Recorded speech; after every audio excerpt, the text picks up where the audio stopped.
Hello, I'm Father Louis Scurti with Friends of the Word, the Weekday Word, and my guest once again is Msgr Lou Bihr. Welcome, Louis. Thank you. Lou has shared his personal stories on previous tapings, so if you want to go back on Friends of the Word, the past shows, please feel free to do so. Lou is an alcoholic, and he's sober 32 years. 32 years, and still regards himself as an alcoholic, which is very important, and self-accepting, I think, is really important. We've done your history. We've done a lot, but we arrived at Straight and Narrow, and when I asked our crew to have you as our guest, I said, he's the other Louis in the Diocese of Patterson. Tell them how we got that nomenclature. The other Louis. There was an organization in Wayne when I was the pastor up there called the Wayne Alliance. They did a fundraiser to raise money to do education and prevention programs for children in school for addiction. And the fundraiser was a basketball game, and they had asked me if I would play in it and help some tickets to some of the people. And when the person wrote up the article in the paper, he wrote the whole thing up about Father Lou Scurti from William and Patterson University, right, going to be playing basketball and all. And people bought tickets to go see him play, and he wasn't there. So I'm not the basketball playing Louis. He is. So, and we're the only two Louis in the diocese, as far as I know. I think, yeah. And we're both retired right now. Right now. And God bless retirement. I love it. It's been a wonderful experience. Okay, you were working at Straight and Narrow as the chaplain, and right, you conducted some meetings there. And what was Straight and Narrow all about? But basically to take care of people who suffer from the disease of addiction, both alcohol and drugs. Men and women. Men and women. And it also has a Mommy and Me program. So there's women with their children, if typhus allows the children to stay there up to the age of 5 from babies. And it's also the only rehab in the state of New Jersey that accepts pregnant women because of St. Joseph's Hospital, where they can see the mom give birth to the baby. Unfortunately, in most cases, mom comes home in a couple of days. The baby doesn't because of being born to addiction for a little bit of time. And the fetal alcohol syndrome is affecting that kid. Yeah. What's your journey been like working at Straight and Narrow? And I know you're retired from there now, but how did that impact your ministry? Being there, working with addiction. It was probably a dream come true, something I never expected the first Isn't of all. that great? Something I never even thought about until the opportunity presented itself. Right. And it helped me because it helped what we refer to as keeping my memory green. It reminded me when I was in rehab of that.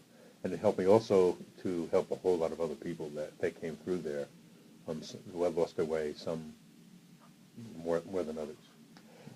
Having had you for a few of our programs, one thing that keeps impressing me is, and I'm not just blowing smoke up your nose, your humility.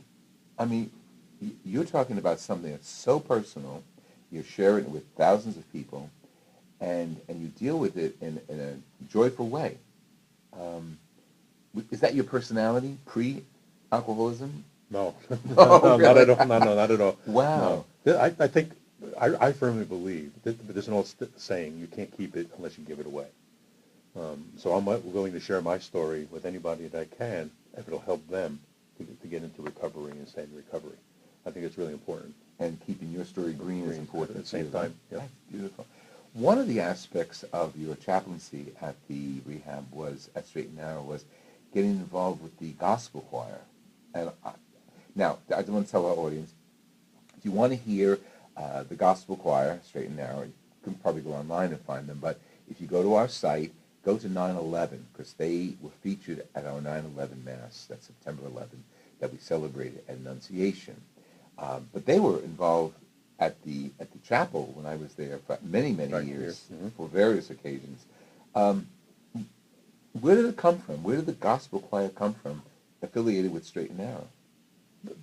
I think Father Greg Drogan originally started the gospel choir way back. Yeah. However, because at the time he was there, because of finances, if you wanted the choir to come to your church, they were looking for a donation of about $1,000, which made it pretty impossible for a lot of churches to have the choir come to, or outside organizations. We gave you food when you came. That Right, was it. exactly. Yeah, well, and you know what? The clients are much more happy than that. Yeah, yeah, yeah. Because they don't see the money anyway. That's right.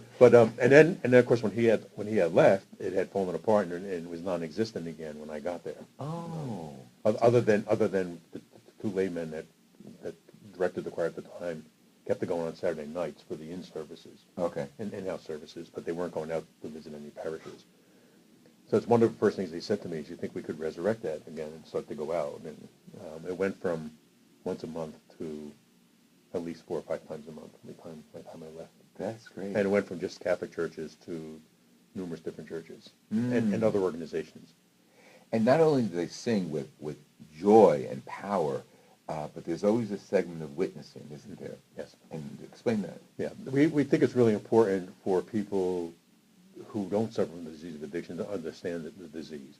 And so we always ask 1 or 2 of the clients, usually 2 if we can, 1 man and 1 woman, if it's possible, if there's enough time, to just kind of share their story. So, and we tell them not to make it too long, but like really how to get started, what happened to them real quick, and what they're doing in their life now to change it around. And that's good for them because they feel so good about themselves. Right. And it picks up their self-esteem, because many of them have low self-esteem. I'm sure that's part of the disease. And it's also, I think, good for the rest of the people to hear. Yes. In the audience. It's beautiful. And they have such a spirit when they come. Now, they were at the chapel many times. We had them for the 9/11 service. We had them, I think, for the Palm Sunday services and a whole bunch of others. The Christmas concert. Oh, no! Then they blew the roof off. The Christmas concerts were interesting at the chapel because we had our own music ministry, we had William Patterson Music Department, and we had Straight and Narrow.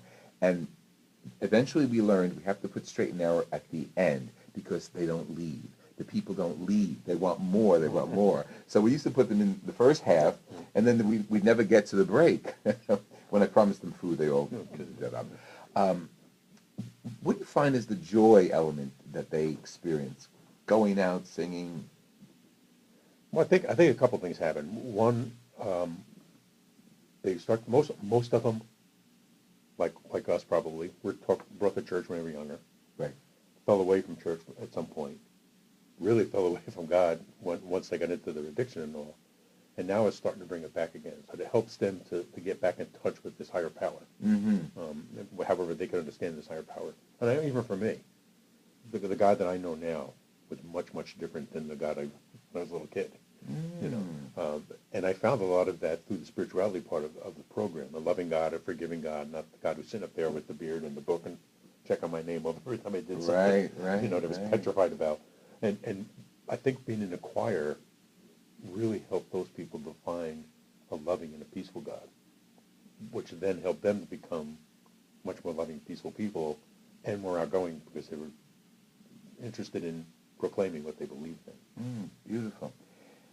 And now they come out dressed with their gowns and their little stoles and they're powerful.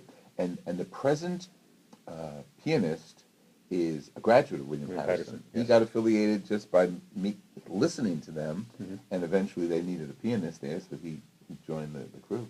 Actually, somebody recommended another person who came down one day and saw the music video and said, "No, I got to be honest, I can't do this." He was from William Patterson, but he said, "But I know somebody, William Patterson, who's a jazz major, yes, who would be able to pick this up right away, yes, and be really interested, I think." And so I said, fine. And he came down. First thing he fell in love with the place. We fell in love with him. Yeah. He's been there ever since. Yeah, that's quite a number of years now. Yeah. Exactly. And just a plug, only because you mentioned the jazz program, William Patterson University has one of the most outstanding jazz programs in the country. Students come from all over the country just to study there. And they worked with us at the chapel for years. And in the future show, I'm going to have Karen Dempsey here, who was the coordinator of our music ministry and the William Patterson ministry music department. This has been a fascinating series with you, Lou. I really appreciate it. And again, for our audience, if you'd like to contact Straight and Narrow, just Google it or go to goodsearch.com, Straight and Narrow, and you'll find it. Call me, 973-981-5003, or let me hear from you, Father Lou Scurti at hotmail.com. And I can't say thank you enough, Louis. Thank you so much for being here and sharing your recovery with our audience. Thank you.